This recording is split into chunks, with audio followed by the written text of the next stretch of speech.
Pred 25 rokmi generácia mojich rodičov a možno vašich kamarátov, známych, rodičov stáli na námestiach a možno nie každý vedel, čo chce.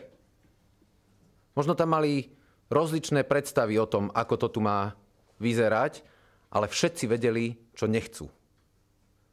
Nechceli spoločnosť, v ktorej stranická knižka bude viacej ako zákon.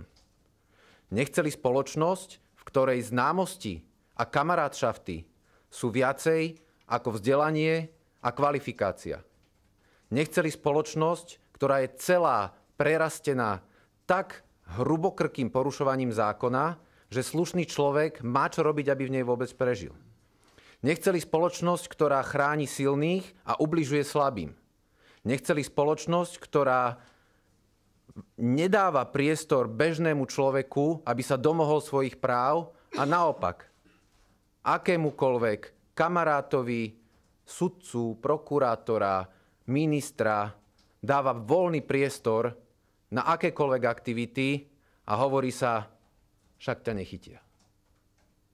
Toto bola spoločnosť pred rokom 89. Toto bola spoločnosť založená na okrádaní ľudí, odoberaní ľudských práv a znásilňovaní akéhokoľvek demokratického princípu. A toto je spoločnosť, ku ktorej sa po 25 rokoch pomaly vraciame naspäť.